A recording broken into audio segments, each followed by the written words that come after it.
Hi, my name is Pamela Coons, Associate Professor of Medicine in the Division of Oncology at Yale School of Medicine and Yale Cancer Center. I'm excited to announce ASCO's new open access journal, JCO Oncology Advances. As the inaugural editor-in-chief, I hope to support JCO Oncology Advances to become the premier platform to bridge the gap between accessible scientific research and clinical care. Stay tuned for more information, including new article types, at ascopubs.org/JCO Oncology Advances. We look forward to seeing your submissions in spring of 2024.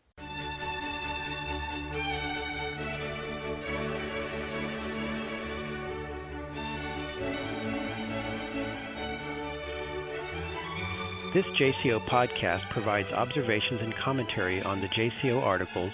Immunohistochemical double hit score is a strong predictor of outcome in patients with diffuse large B-cell lymphoma treated with R-CHOP by Tina Marie Green et al., and concurrent expression of MYC and BCL2 in R-CHOP treated diffuse large B-cell lymphoma by Nathalie A. Johnson et al.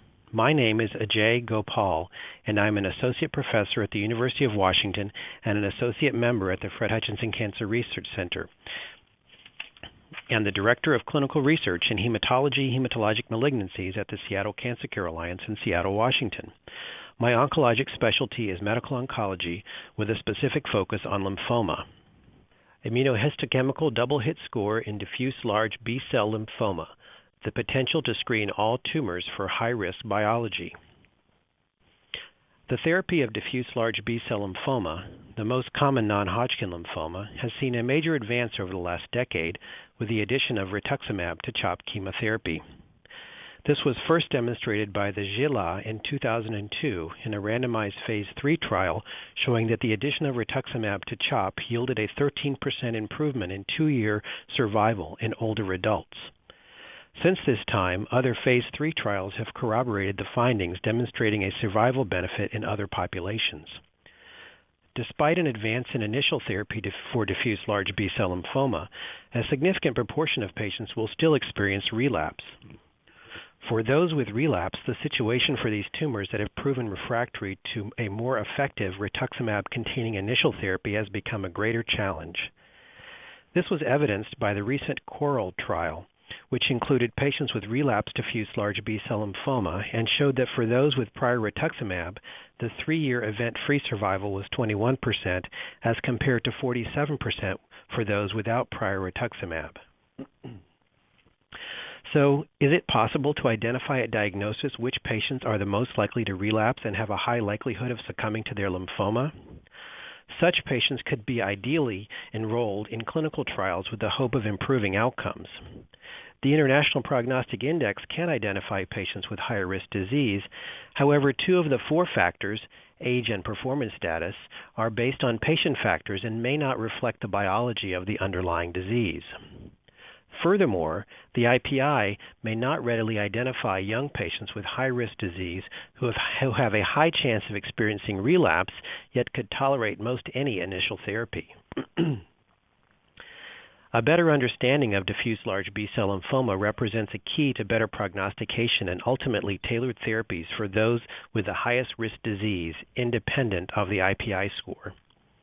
Over the last 10 years, we've witnessed this improved understanding of the unique subtypes of diffuse large B-cell lymphoma.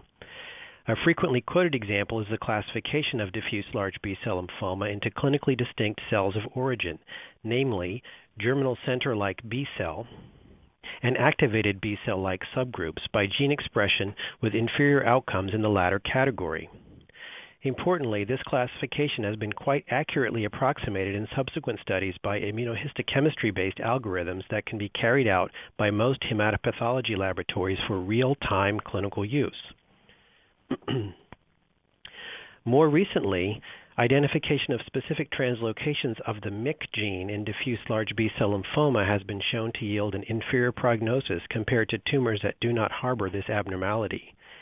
Outcomes are the worst, however, in the so-called double-hit lymphomas that also harbor translocations of the anti-apoptotic gene BCL2, with most studies to date primarily utilizing fluorescence in situ hybridization, or FISH, to identify these abnormalities. In the articles accompanying this podcast, Dr. Green and colleagues and Dr. Johnson and colleagues recognize that both BCL2 and MYC can be activated by mechanisms other than translocation, but nevertheless still yielding immunohistochemistry detected protein products. They hypothesize that immunohistochemical detection may better reflect the underlying biology of these tumors and could identify a larger subset of patients with an expected poor clinical course. In the study by Dr. Green, the training set of specimens included 193 primary diffuse large B-cell lymphoma samples and clinical data from patients uniformly treated with R-CHOP therapy. All samples were evaluated by 2 independent observers after assessment by tissue microarray, interface FISH, and immunohistochemistry. IHC for MYC and BCL2 was used to devise a, quote, double hit score based on the observed median expressions of these antigens. Samples would receive a point each if greater than or equal to 70% of cells were positive for BCL2 or if 40% of these cells were positive for MYC.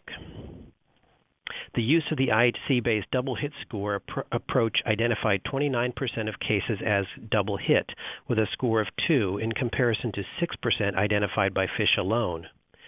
Importantly, the authors report that the clinical characteristics and outcomes in these groups were similar despite varied methods of identification. The double hit score method appeared to identify a larger group of patients with adverse outcome. Patients with a double hit score of 2 had an estimated 3-year overall survival of 43%, as compared to 86% in those with a score of 0 to 1. Of note, tumors with a double hit score of 1, BCL2 or MYC overexpression alone, did not have an inferior outcome compared to those with a score of 0. Multivariable models of this data showed that the prognostic value of the double hit score was independent of the cell of origin, germinal center B cell versus non-germinal center B cell, or IPI score. For example, patients with a low-risk IPI of 0 to 2 and a double hit score of 0 or 1 had a 3-year overall survival of 91%, as compared to 54% in those with the same IPI score but a double hit score of 2. The worst outcomes were seen in patients with a high IPI score and a double hit score of 2 with only a 12-month median survival. These findings were corroborated by a separate 116 patient validation set. In the second manuscript, Dr. Johnson's group takes a similar approach using a training set of 167 cases of de novo diffuse large B-cell lymphoma treated with R-CHOP with or without radiation therapy, and a validation set of 140 similar cases based on availability of diagnostic tissue.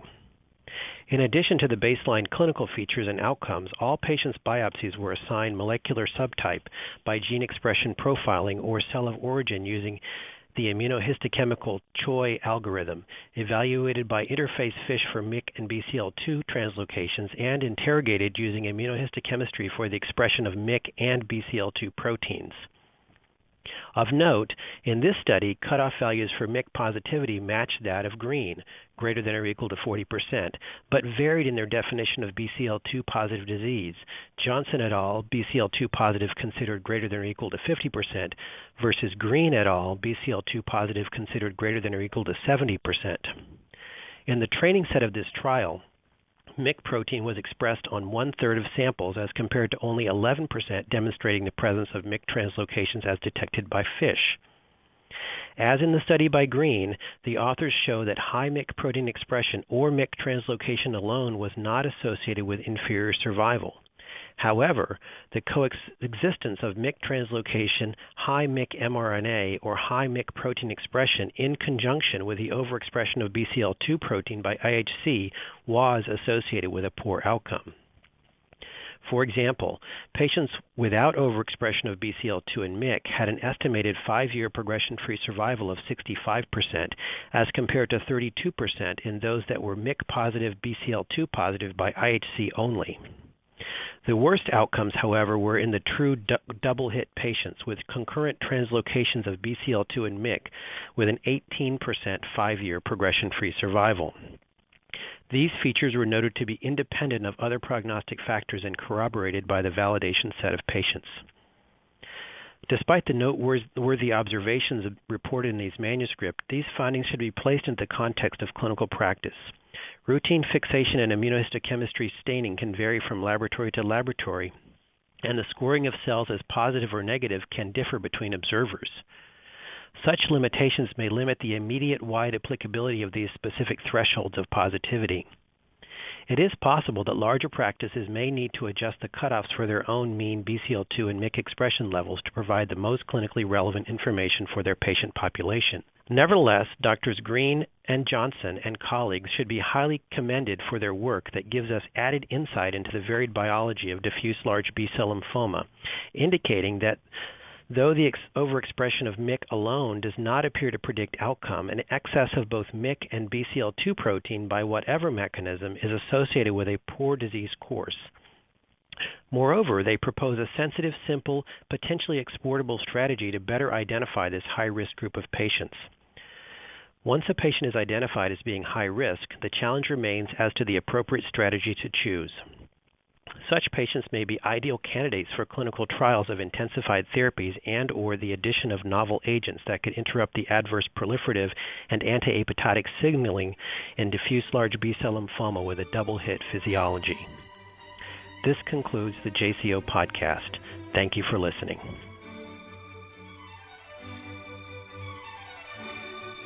For more original research, editorials, and review articles, please visit us online at jco.org. This production is copyrighted to the American Society of Clinical Oncology. Thank you for listening.